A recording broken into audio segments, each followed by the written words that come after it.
Queen Vexaria stood in the royal observation box overlooking the grand arena of Corthel Prime, her crimson skin gleaming under the twin suns of her homeworld. At 3.5 meters tall, with 4 arms ending in clawed hands and a muscular frame built for combat, she was the living embodiment of the Corthel warrior ideal. She had ruled her people for 43 cycles, having claimed the throne by defeating 7 challengers in ritual combat. She had never been defeated. She had never been impressed by any warrior she'd faced, until today. "My queen," her advisor Talrin spoke beside her, his own battle-scarred form rigid with anticipation. "The final match is about to begin, the human versus Cathor the Unbreakable." Vexaria had heard about the human. Lieutenant Marcus Blake of the Terran Expeditionary Force, captured during a border skirmish 3 weeks ago. According to Corthel law, prisoners of war could earn their freedom through combat in the arena. Most species sent diplomatic protests and negotiated prisoner releases. Humans, apparently, were different. "Cathor has killed 17 opponents this season," Talrin continued. "The human stands no chance. This will be over quickly." "We shall see," Vexaria murmured, though privately she agreed. Cathor was a champion, 4 meters of pure muscle and rage, armed with traditional Corthel war blades and armor that had turned aside plasma fire. The human was barely 2 meters tall, lightly built by warrior standards, and had been given only basic gladiator equipment. The arena gates opened with a thunderous clang. Cathor emerged first, his massive form drawing roars of approval from the crowd. He raised his blades and bellowed a war cry that shook the stadium. Then the opposite gate opened and the human walked out. Vexaria leaned forward despite herself. Marcus Blake was smaller than Cathor by half. His skin was a warm tan color, not armored, not scaled, just soft mammalian flesh. His hair was dark and cut short in a military style. He wore minimal armor, a chest plate and leg guards, and carried a single short sword and shield that looked almost comically small compared to Cathor's weapons. But it was his eyes that caught Vexaria's attention. Deep brown eyes that surveyed the arena with calm calculation rather than fear. He didn't look afraid. He looked focused. The arena master's voice boomed across the stadium. "Combat begins!" Cathor charged immediately, his massive form covering the distance with surprising speed. His war blades came down in an overhead strike that would have split the human in half. But Marcus wasn't there. He'd moved not backward in retreat, but sideways in a fluid motion that seemed almost casual. Cathor's blades struck stone, sending sparks flying. Before the larger warrior could recover, Marcus struck, a quick slash across Cathor's unarmored calf. The wound was shallow, barely bleeding. The crowd jeered at what seemed like a weak attack. Vexaria's eyes narrowed. That hadn't been a weak attack. That had been a calculated strike to a specific tendon. She'd used similar tactics herself. Cathor roared in anger and swung horizontally. Again, Marcus moved, ducking under the blade with precise timing, coming up inside Cathor's guard to deliver another strike, this one to the back of the knee on the same leg.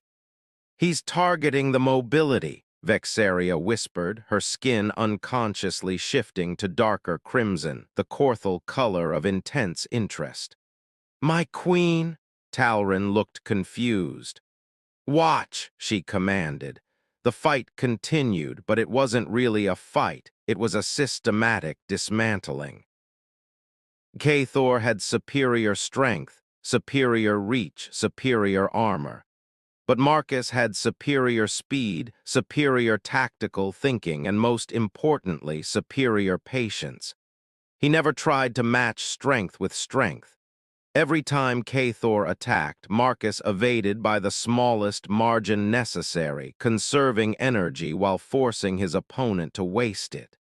And every time Marcus struck back, it was at a specific point. Tendons, joints, pressure points that accumulated damage over time.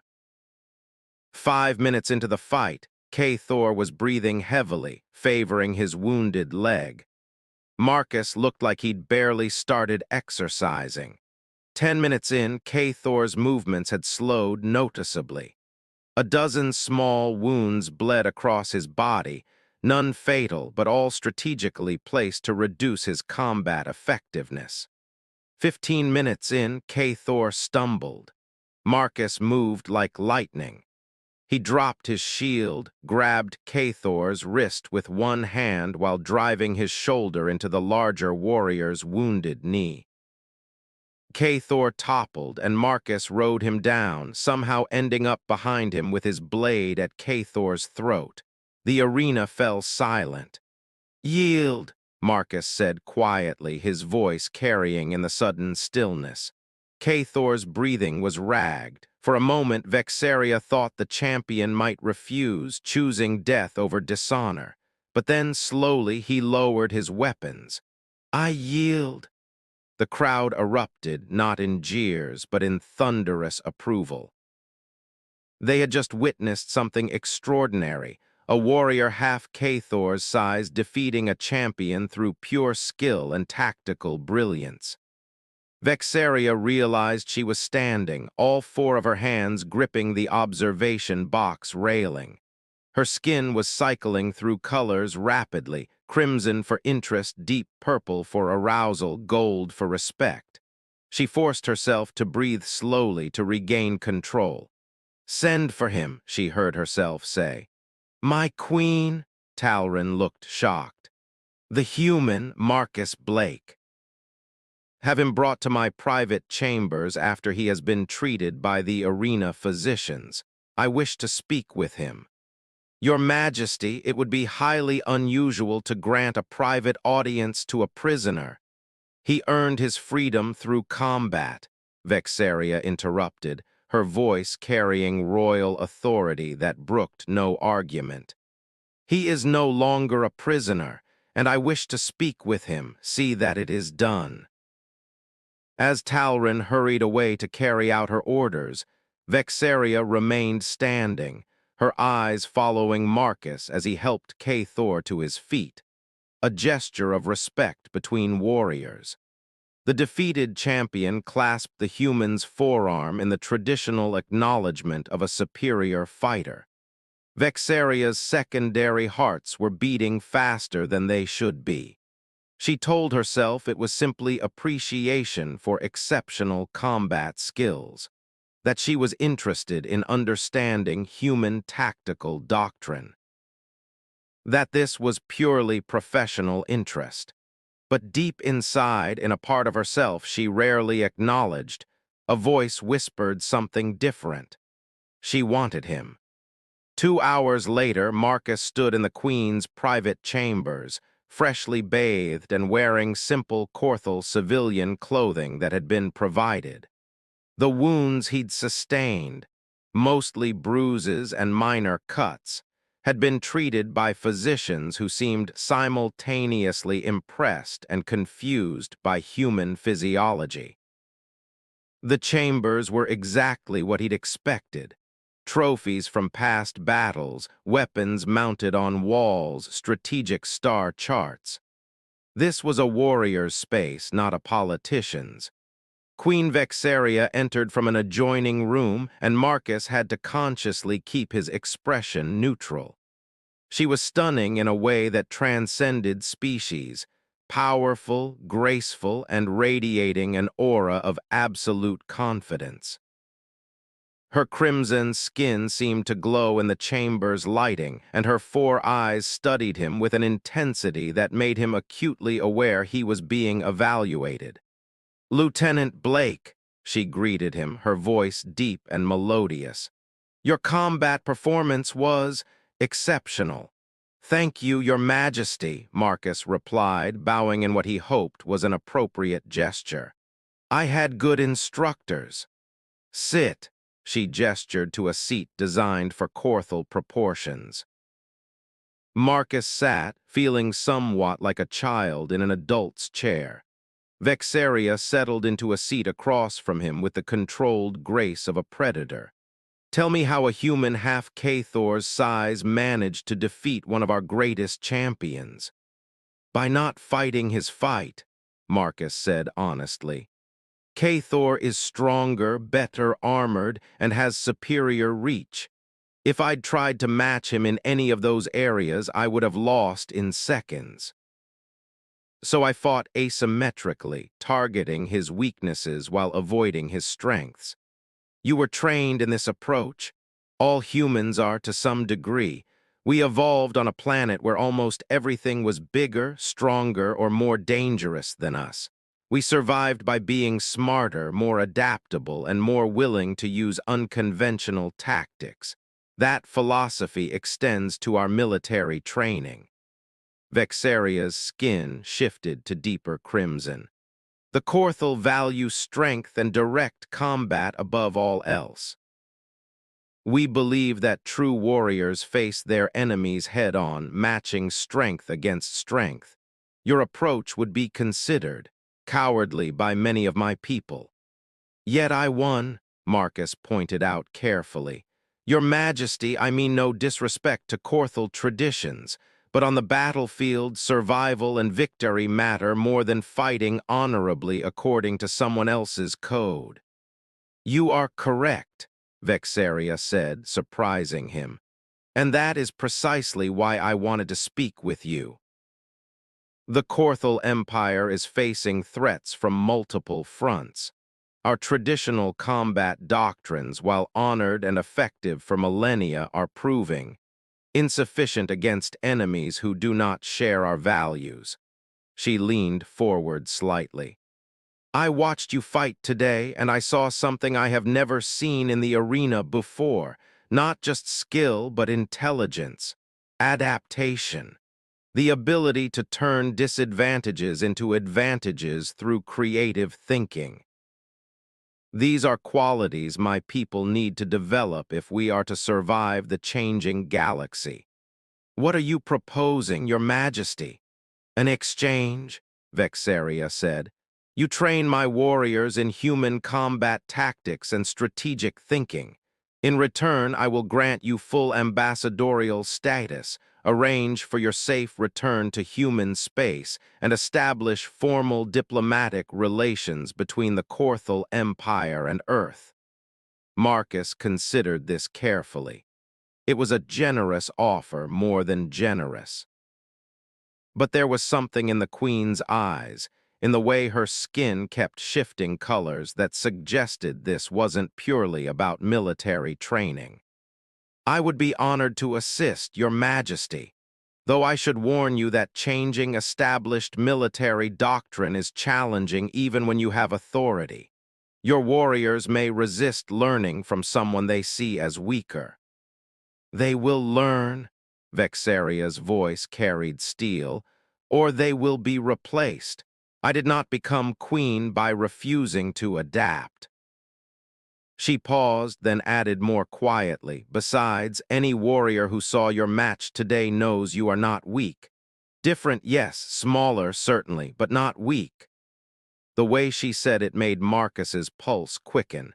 He was trained to read body language, and everything about Vexaria's posture, her tone, her skin colors suggested she was attracted to him, which was complicated. "Your Majesty," he began carefully, "before I agree, I need to understand something. Is this purely a professional arrangement?"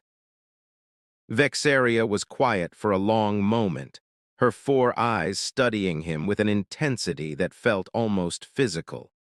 When she spoke, her voice was barely above a whisper, a marked contrast to her usual commanding tone. "When I watched you fight, Lieutenant Blake, I felt something I have not felt in many cycles, The Korthal value strength above all else, and I have been surrounded by strong warriors my entire life. But you showed me that strength comes in forms I had never considered. Intelligence as strength, adaptability as strength, knowing when not to fight as the ultimate strength. She stood and moved closer, her massive form towering over him even when he rose to meet her. In Korthal culture, the queen traditionally takes consorts from among the strongest warriors. I have never chosen one because I have never met a warrior I considered my equal. They were all simply larger versions of what I already was. But her skin was cycling through deep purples and golds now. Colors Marcus didn't understand, but that felt significant. You are something entirely different. And all I can do is whisper this desire because it violates everything my culture has taught me to value.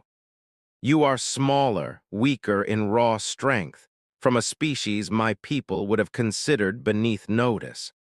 Yet when I saw you fight, when I watched you systematically defeat a champion through pure skill and intelligence. She trailed off, and Marcus saw something he never expected to see in a warrior queen: vulnerability. You felt attracted to someone who represents everything Korthal tradition says you shouldn't want, he finished for her. Yes, she whispered. And I am a queen. I cannot show weakness. I cannot admit to desires that would make my people question my judgment. So all I can do is whisper it here in private and hope you understand what I am truly offering. Marcus took a deep breath. This was dangerous territory, not just politically, but personally. Vexaria was magnificent, powerful, and clearly interested in him. But she was also a queen with responsibilities, and he was a human lieutenant who'd been a prisoner of war 3 weeks ago. Your Majesty Vexaria, he used her name deliberately, watching her skin flash bright gold at the intimacy. I need to be honest with you. I'm attracted to you too.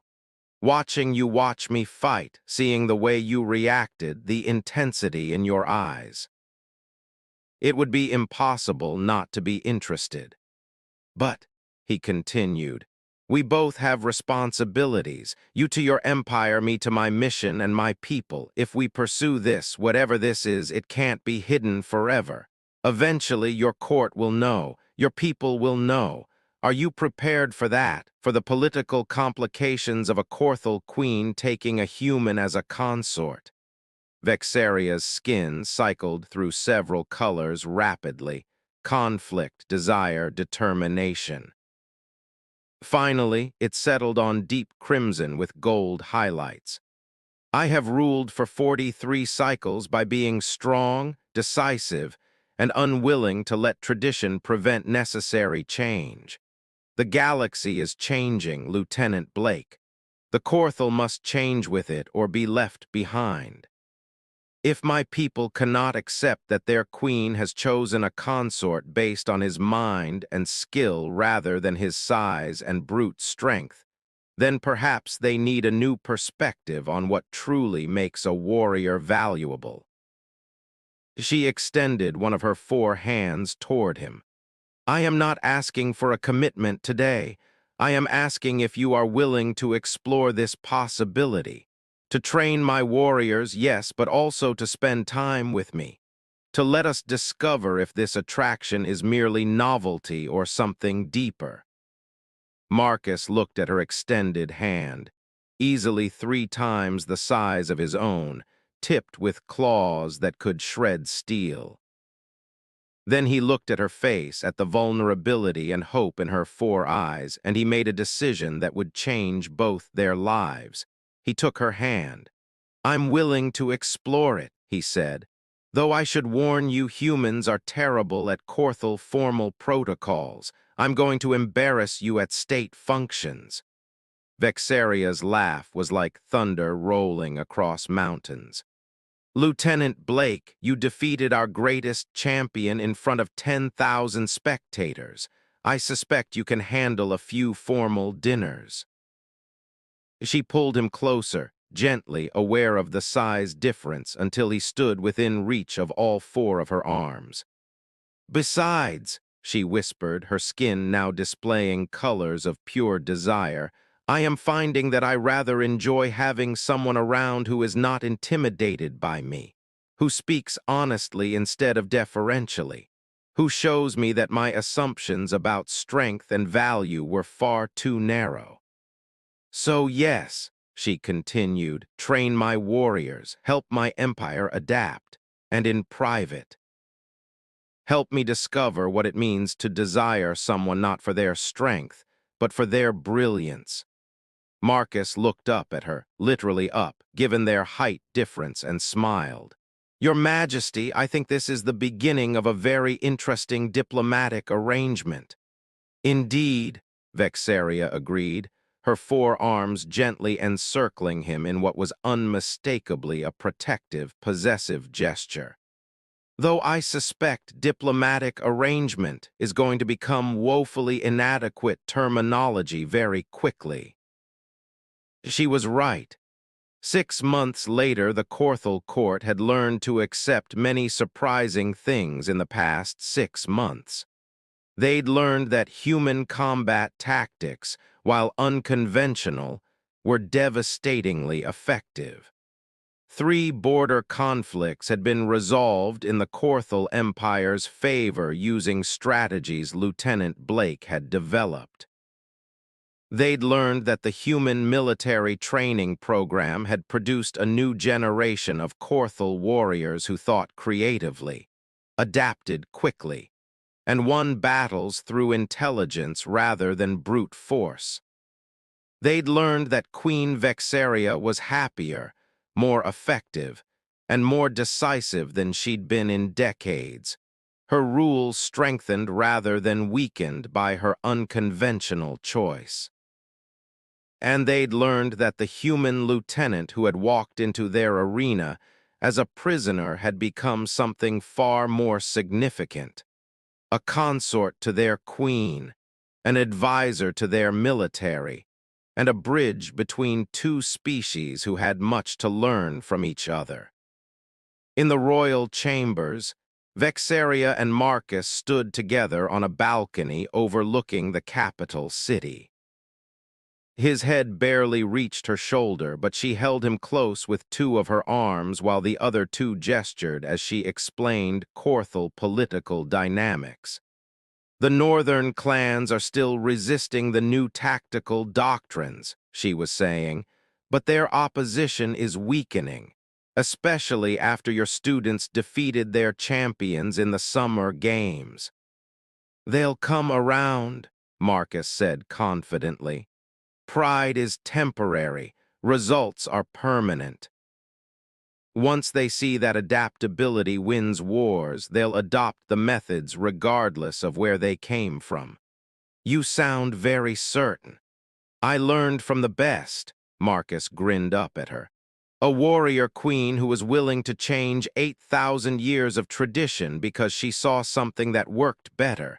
That takes more courage than any battle." Vexaria's skin shifted to warm golds, contentment and love, Marcus had learned. "I was not courageous. I was attracted to a human who defeated my champion and made me question everything I thought I knew about strength. All I could do was whisper my desire," she continued, echoing her words from 6 months ago, "afraid that admitting what I wanted would make me appear weak. But you taught me that admitting vulnerability is its own kind of strength." "We taught each other," Marcus corrected. "You showed me that sometimes the bravest thing you can do is choose something everyone says is impossible and make it work anyway." Vexaria pulled him closer, her 4 arms creating a protective circle around him. "The council wants to know when we will formalize the union." "And what did you tell them?" "That when I am ready to share you with an entire empire of political obligations and ceremonial requirements, I will inform them." Until then, they can be patient. Marcus laughed. So basically, you told the ruling council of a warrior empire to wait because you're enjoying having me to yourself. I am the queen, Vexaria said with regal dignity, undermined by the affectionate colors flowing across her skin. I can tell them to wait if I wish. They stood together in comfortable silence, watching the twin suns set over Corthel Prime, a human lieutenant and an alien queen who had found in each other something neither had expected. A true partnership built on respect, adaptation, and the courage to want something different. And if anyone in the Corthel Empire still whispered about the inappropriateness of their queen's choice, those whispers had become admiring rather than critical, because they had all watched Marcus Blake fight. And they had all learned that strength came in forms they'd never imagined.